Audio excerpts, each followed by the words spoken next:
Em todos os anos, o Natal é comemorado no dia 25 de dezembro. E em todas as casas, as famílias se reúnem para celebrar. Nas igrejas, muitas vezes temos peças, teatros, corais e tudo mais. As lojas vibram com essa época, pois todos se presenteiam e as famílias celebram felizes em suas casas, com suas fartas ceias e suas lindas decorações. Porém, se pensarmos melhor, seria isso o Natal?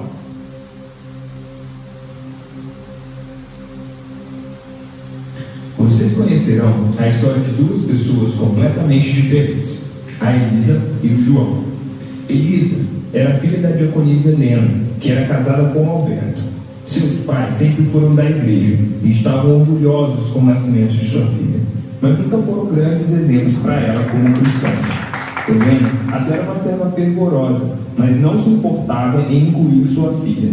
Já Alberto frequentava todos os cultos e era dizimista fiel, porém não era o sacerdote de seu lar.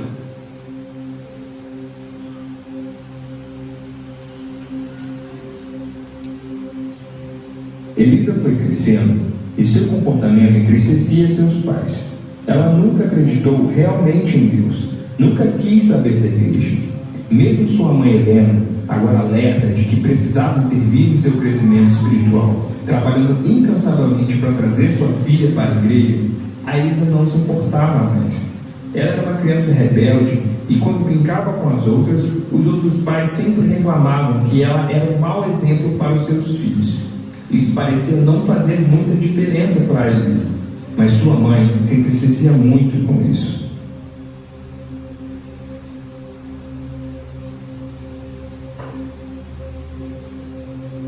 Com o passar dos anos, cada vez menos ela se envolvia com a igreja.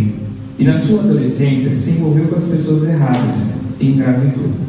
O caso foi levado à igreja e o pastor decidiu pela exclusão dela do rol de membros. A igreja não aceitava mais Elisa como parte dela. Os membros da igreja comentavam entre si que foi uma sábia decisão. Era melhor ela sair para não escandalizar demais. Elisa nem se importou. Ela já não queria ir e apenas porque a mãe a obrigava.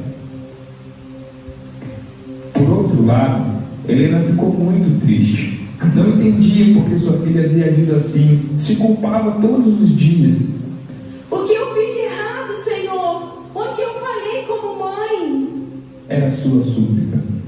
Ela ouvia os comentários e via a cara de desaprovação da igreja em relação à sua filha e seu coração se fechava. Ela se sentia muito mal com tudo isso, pois ela imaginava que isso era um momento, uma fase. Ela acreditava que o Senhor podia mudar o coração de Elisa, mas a igreja não parecia compartilhar da mesma ideia. Ela começou a perceber que os irmãos também a olhavam diferente e seu sentimento de culpa em relação à sua filha só aumentava. Era como se os olhares da igreja fossem dedos apontados para ela, acusando de não ter criado sua filha direito. Minha filha nunca faria isso, ouviu Helena ao passar por duas irmãs. Além da igreja, seu marido a culpava. Isso é sua culpa, mulher. Você não soube educar nossa filha direito. Era sua obrigação. Agora, quem vai bancar mais uma boca nessa casa? Porque eu não vou. Helena já não tinha mais fome. Sua vida havia virado de cabeça para baixo. Ela não conseguia mais dormir à noite e não tinha nem mais forças para chorar. Isso a consumiu de tal maneira que a deixou doente, tão doente que ela não suportou. Helena, mãe de Elisa, diaconisa da igreja, havia falecido. Alguns irmãos ficaram espantados, outros não sabiam o que dizer, mas alguns chegavam a comentar: que família complicada, né? Eles devem ter pecado muito para acontecer tudo isso. Elisa, que além de excluída da igreja, havia sido expulsa de sua casa por seu pai, que não queria bancar o neto, ao descobrir a morte de sua mãe, caiu em prantos. Começou a se culpar, a culpar a igreja, a culpar o filho em sua barriga, a culpar seu pai. Ela se entristeceu de tal maneira que decidiu pelo aborto. Porém, ela não tinha dinheiro e o fez de forma clandestina, o que gerou graves sequelas a seu corpo. Ela ficou no hospital por semanas e, ao se recuperar, descobriu que nunca mais poderia engravidar. Seu pai, Alberto, Já estava em condições precárias, vivendo nas ruas após se agarrar ao vício da bebida, depois da perda de sua esposa. Elisa se via num poço sem fundo, e num grito de desespero, ela disse: Onde está Deus? Onde ele sempre esteve?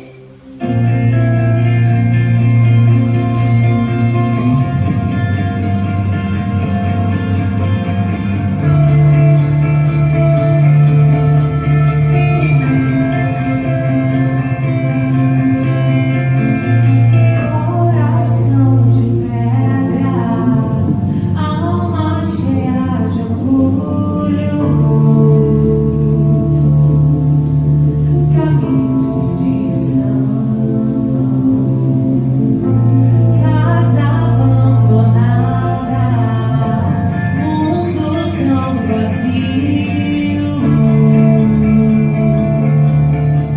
O que falta a nós é o amor. Se não tem perdão, não tem amor. Se não tem amor,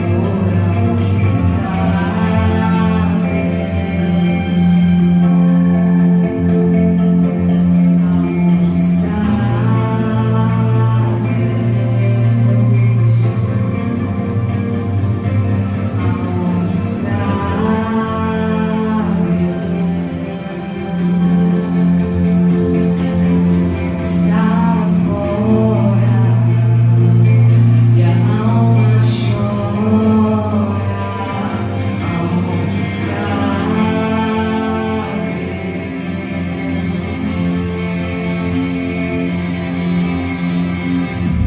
coração de pedra, alma cheia de orgulho,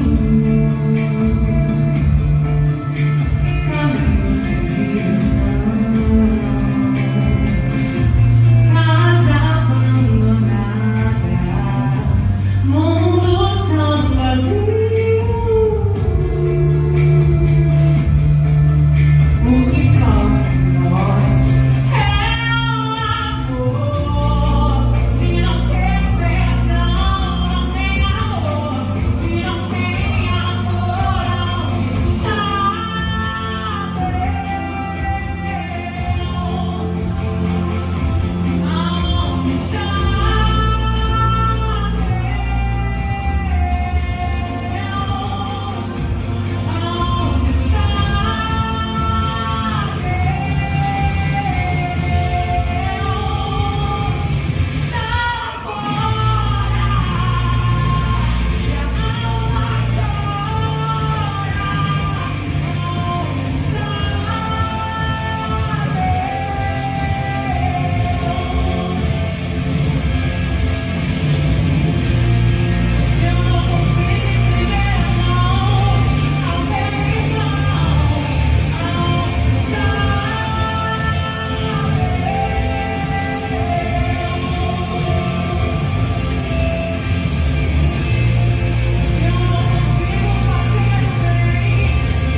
Deus?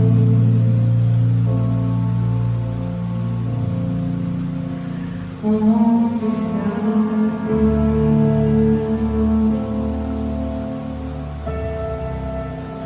Onde está Deus?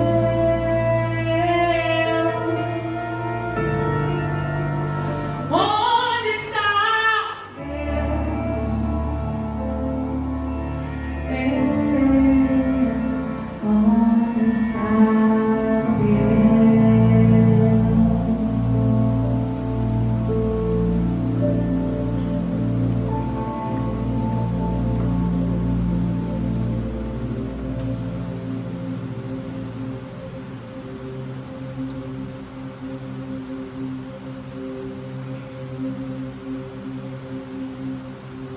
passaram. Elisa conseguiu se estabilizar financeiramente e vivia sua vida normalmente, porém com sequelas, não só físicas, mas emocionais, de tudo que ela havia passado. Ela não era feliz, mas sobrevivia. Arrumou um emprego de faxineira numa empresa que terceirizava o serviço, mas não imaginava o que estava por vir.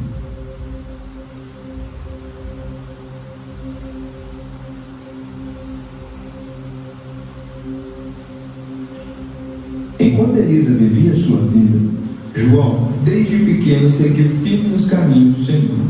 Desde o seu nascimento, seus pais o ensinavam todos os dias a ser um cristão exemplar. Eles eram bons exemplos não só para o João, mas para toda a igreja, que os viam como uma família modelo.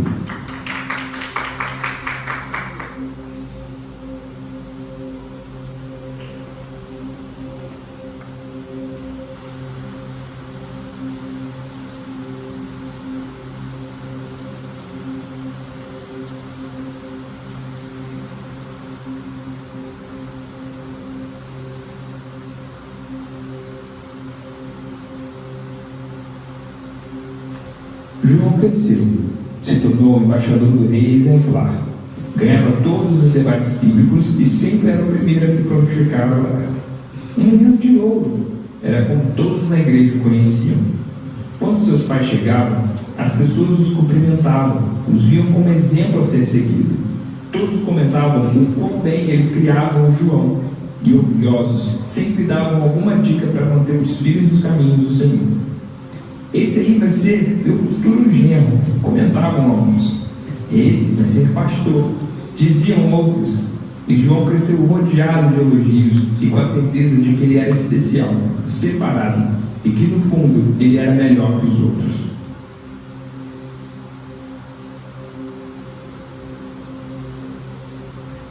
Com o passar dos anos, João precisou conviver com as pessoas fora da igreja, na escola e na faculdade. E ele sempre foi muito severo com algumas pessoas, pois aos seus olhos elas não cumpriam a vontade de Deus. Ele dizia que elas iriam para o inferno se não fossem como ele, se não seguissem ao Senhor.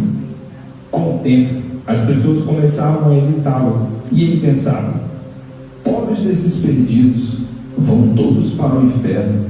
Mas bem feito, não obedecem às leis, eu lavo minhas mãos. João decidiu que era hora de entrar no seminário. Afinal de contas, era para onde toda a sua dedicação à obra do Senhor o levaria, ao pastoreio. Em seu primeiro dia de aula, ele se depara com a faxineira no corredor. Passa por ela e diz: Deus abençoe, minha irmã. Ah, Deus não se importa em me abençoar, mas obrigado, meu amigo. João segue o seu caminho para a aula intrigado, mas não pensa muito, pois precisava se concentrar. Ao chegar em casa, João se lembra da faxineira e começa a se perguntar: será que Deus não se importa com alguém? Mas logo ele se desvencilha da ideia. São as pessoas que não procuram a Deus. Ele está aí. Não segue quem não quer. Tenho mais o que fazer do que me importar com essas pessoas que só querem saber de viver a sua vida. Bando de perdidos. Pensou consigo mesmo. No dia seguinte, ele se depara com a faxineira novamente, e agora, já certo de que ela era uma perdida, passa por ela e faz questão de afrontá-la. Olha, vou dizer para o seu bem, tá bom? Percebi que você provavelmente conhece a palavra de Deus, mas não a segue. Porque se seguisse, Deus ia te abençoar. Então, é melhor você começar a seguir, que Ele te tira dessa situação que você está. Ela olha para ele e com um sorriso de lado no rosto pergunta: Qual seria mesmo o seu nome? É João. Mas qual a relevância disso? Prazer, João. Eu sou Elisa. E sobre relevância? Nenhuma. Assim como tudo que você me disse, são apenas palavras vazias. Você é igual a todos os crentes. Só me julgam e me mostram que sou errada. Só querem me afrontar e mostrar o quão melhores que eu vocês são. Por isso, eu nunca gostei da igreja e nunca vou gostar. E esse Deus que vocês falam não se importa comigo. Senão, eu ainda teria minha mãe e o meu pai não estaria na rua. Agora, você me dá licença? Que eu preciso terminar meu trabalho. João ficou sem palavras e saiu perplexo. Ele nunca havia recebido tal afronta.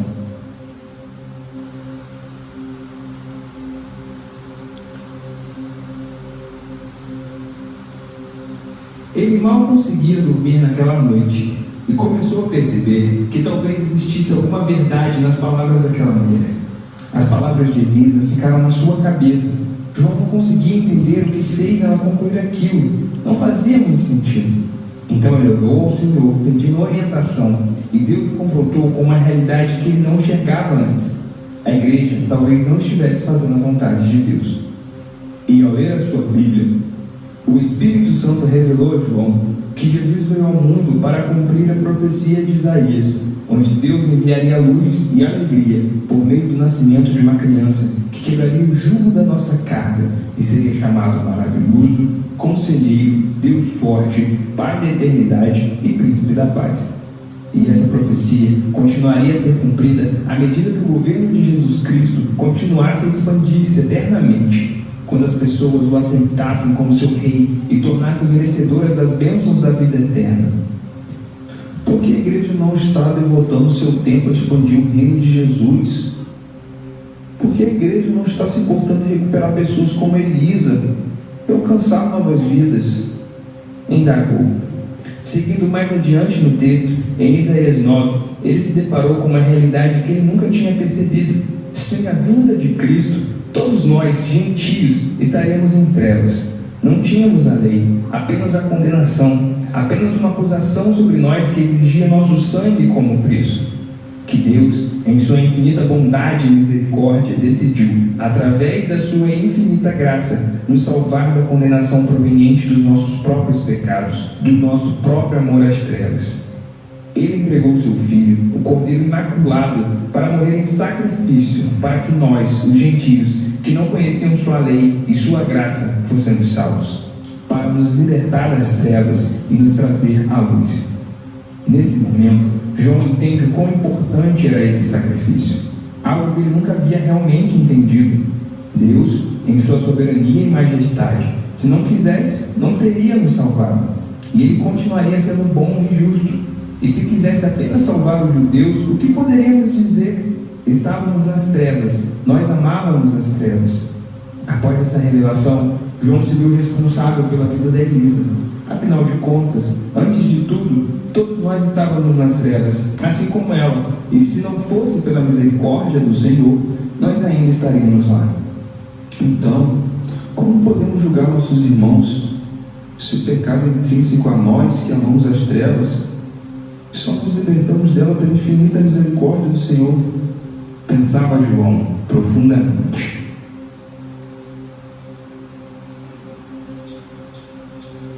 Onde estou? Será que o mal me dominou? Será que eu me tornei como os vilões que eu tanto criticava? E os fariseus que eu tanto odiava?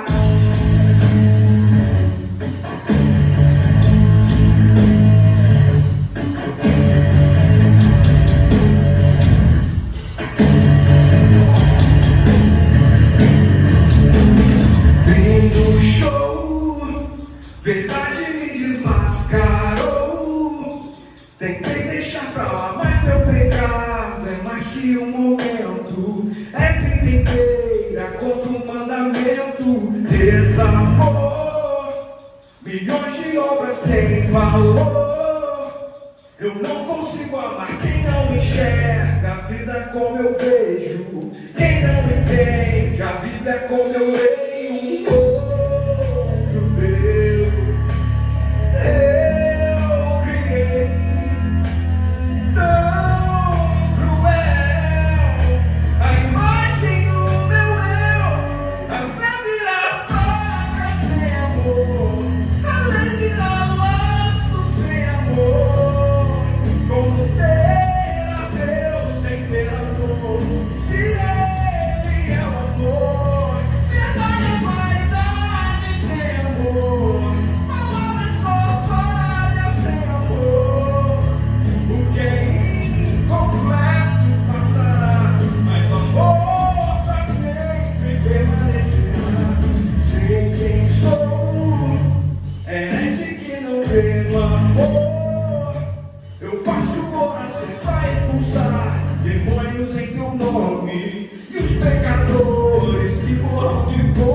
no amor, herege que não crê no amor, herege que não crê no amor, herege que não crê no amor, herege que não crê. A fé vira faca sem amor, a lei vira laço sem amor. Como ter a Deus sem ter amor, se Ele é o amor? Verdade é vaidade sem amor, palavra é só vana sem amor. O que é incompleto passará, mas amor pra sempre permanecerá.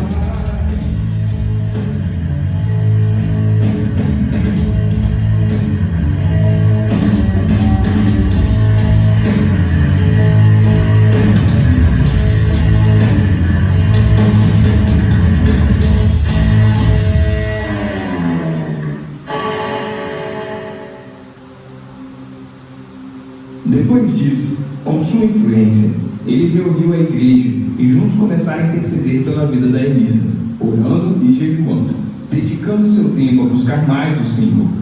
Um dia, todos decidiram levantar e seguir a casa da Elisa, porém, ela os rejeitou. Mesmo assim, eles não desistiram e continuaram a ir à casa dela, mas ela não os aceitava mais, nem os atendia.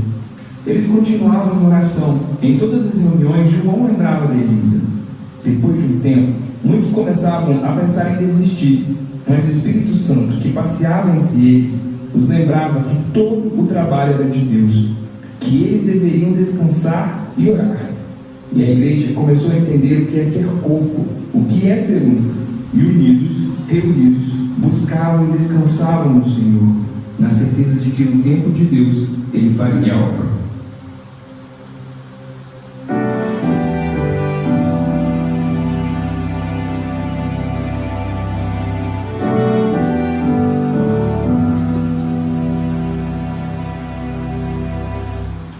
Mantenha sobre ti um só cuidado, qualquer que seja, pois somente seria muito para mim. É meu, somente meu, todo trabalho. E o teu trabalho é descansar em mim. É meu, somente meu, todo trabalho. E o teu trabalho é descansar em mim.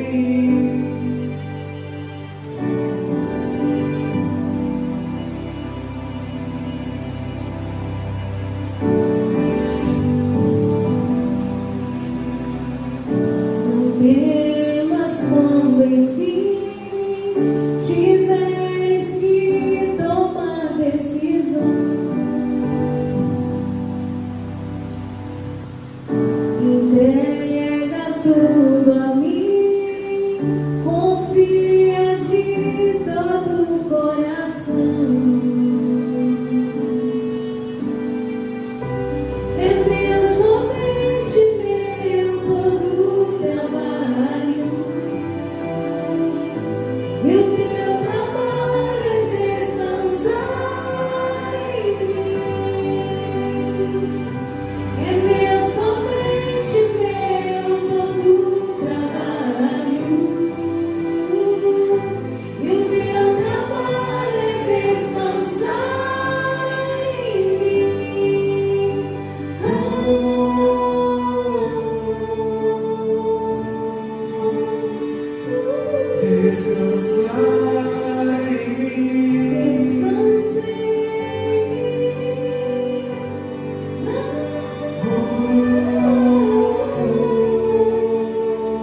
É meu, somente meu, todo o trabalho. E o teu trabalho é descansar em mim. É meu, somente meu, todo o trabalho. E o teu trabalho é descansar em mim.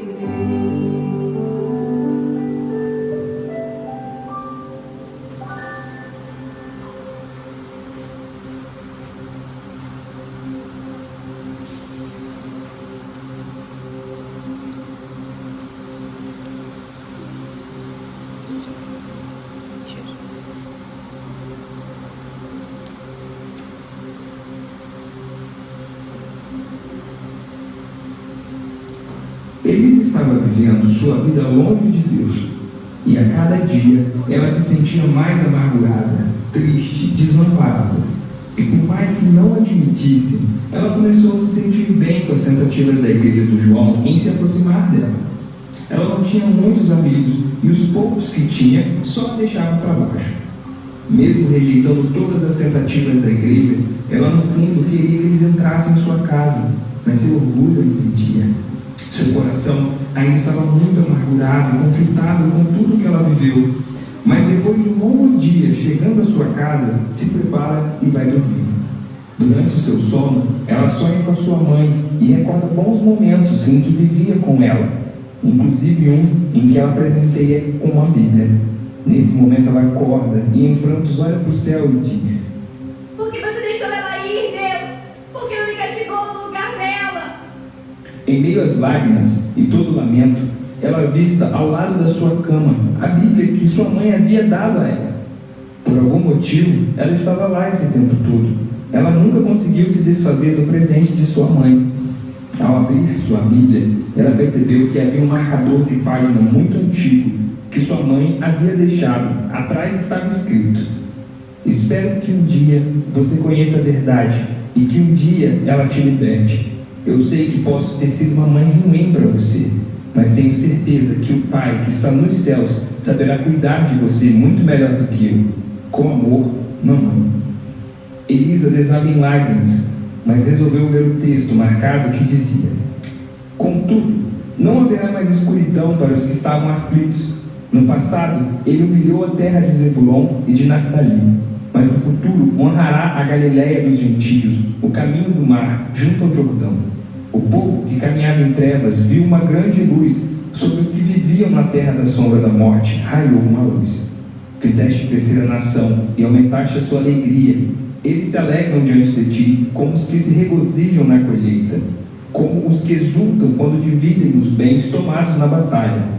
Pois tu destruíste o jugo que os oprimia, a canga que estava sobre os seus ombros e a vara de castigo do seu opressor, como no dia da derrota de Midian. Pois toda bota de guerreiro usada em combate e toda veste revolvida em sangue serão queimadas como lenha no fogo. Porque um menino nos nasceu, um filho nos foi dado, e o governo está sobre os seus ombros, e ele será chamado Maravilhoso, Conselheiro, Deus Poderoso, Pai Eterno, Príncipe da Paz. Ah, Senhor, finalmente eu entendi, finalmente compreendi seu sacrifício por mim. Agora eu entendo o seu amor e entrego o meu coração. Me arrependo de ter ficado longe de ti. Seu coração se encheu de uma esperança que ela jamais havia sentido antes. E ela começou a imaginar como seria sua vida com o Senhor. E clama a Deus dizendo: Oh Deus, se você estivesse aqui, Senhor, nada seria assim.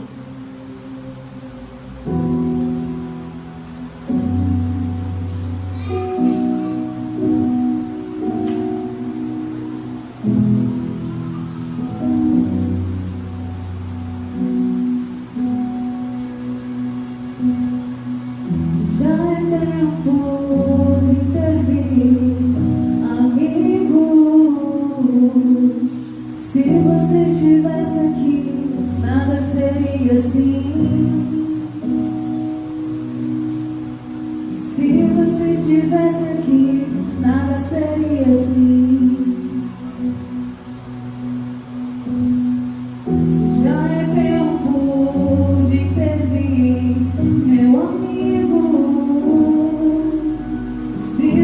estivesse aqui, nada seria assim. Se você estivesse aqui, nada seria assim. Tanto choro, tanta morte, tanta dor. Eu ouço de guerra, são tantos rumores de guerra. Se você estivesse aqui, nada seria assim. Se você estivesse aqui, nada seria assim. Como eu posso comer se o noivo não está? Como eu posso dormir? Como eu posso descansar? Eu tenho saudades, querido. Eu tenho saudades, meu amigo. Como eu posso comer se o noivo não está? Como eu posso dormir? Como eu posso descansar? A comida perde o sabor, minha flor perde o perfume, o abraço perde o calor. E quando não te vejo sobre as nuvens, se você estivesse aqui, nada seria assim. Se você estivesse aqui, nada seria assim.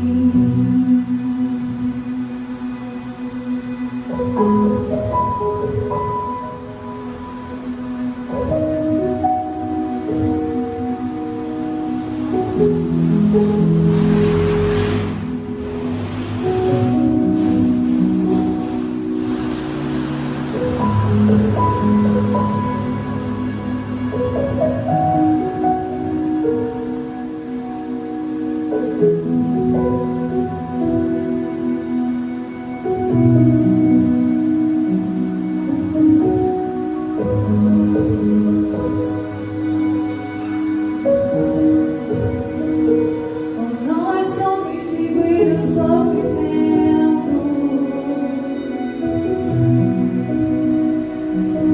é sobre ter você aqui.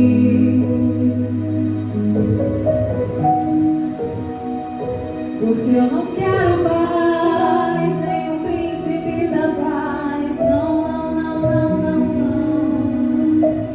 Oh, eu não quero cura sem o dono do bálsamo. Oh, eu não quero alegria sem o ungido de Deus.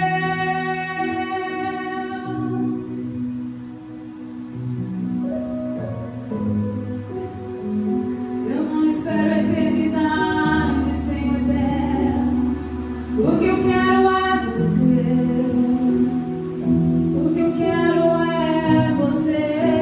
Oh, pois se você estivesse aqui, nada seria assim. Se você estivesse aqui, nada seria assim. Oh, se você estivesse aqui, se você estivesse aqui, se você estivesse aqui, nada seria assim. Se você estivesse aqui, se você estivesse aqui, se você estivesse aqui, nada seria assim.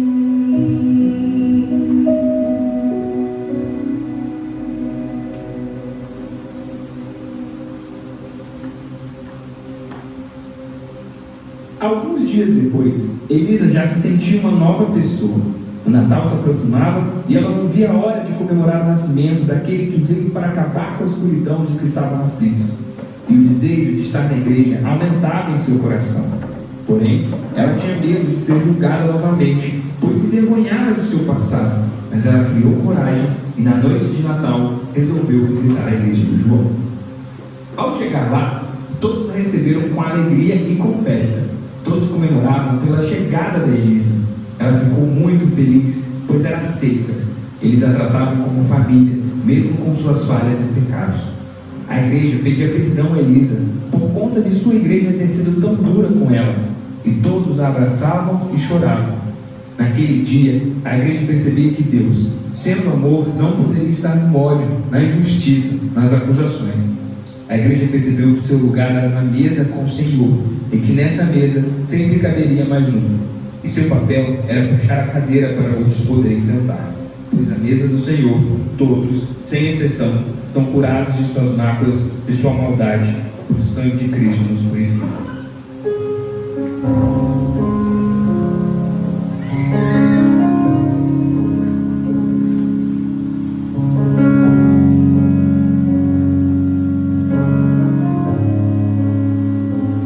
Tanto que eu trabalhei, tanto que eu me desgastei, tanto que o sol me queimou, cuidando da vinha que não era minha.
Deus.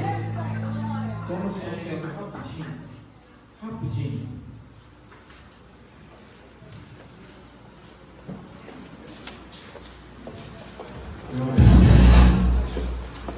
Eu prometo não demorar, mas é necessário a gente fazer